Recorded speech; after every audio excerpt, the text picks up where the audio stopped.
Para conocer la estructura y periodicidad de los elementos debemos comprender cómo es que está organizada la tabla periódica que organiza los elementos químicos según sus características químicas. La tabla periódica fue organizada por el químico ruso Mendeleev en 1869, que presentó una versión temprana de la tabla periódica en la que dispuso los elementos conocidos en función de sus propiedades químicas y masas atómicas. Mendeleev observó patrones y dejó espacios vacíos para elementos que aún no se habían descubierto, prediciendo sus propiedades.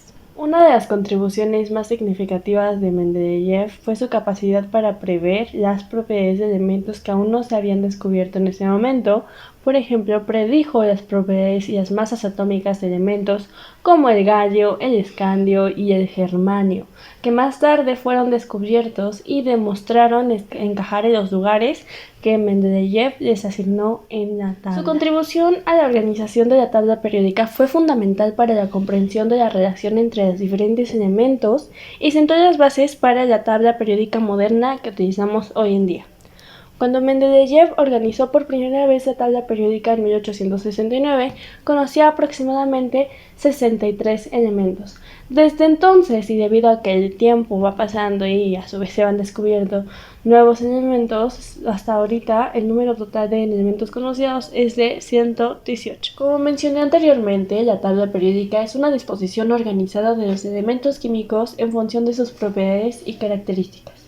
La estructura de la tabla periódica se basa en la ley periódica, que establece que las propiedades de los elementos son funciones periódicas de sus números atómicos. En videos anteriores ya habíamos definido qué eran los conceptos de número atómico y masa atómica, pero en resumen, el número atómico es la cantidad de protones en el núcleo del átomo y la masa atómica es la suma de protones y neutrones. Si tienen a la mano alguna tabla periódica o alguna imagen de ella, les serviría un montón ir ubicando lo que vamos a ir indicando, porque finalmente esta es una herramienta que van a estar utilizando por mucho tiempo o que ya incluso ya utilizaron, pero es muy importante. Bien, primero que nada podemos ubicar los periodos, que hay un total de 7 periodos en la tabla periódica. Son los horizontales y la cantidad de energía de los niveles de electrones aumenta a medida que avanzas de izquierda a derecha en un periodo.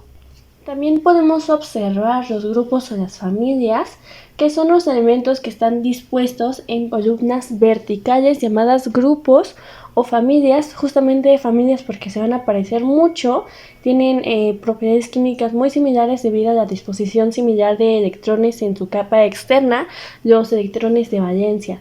Tienen como el mismo número y eso va a permitir que sean muy similares químicamente, y hay un total de 18 grupos.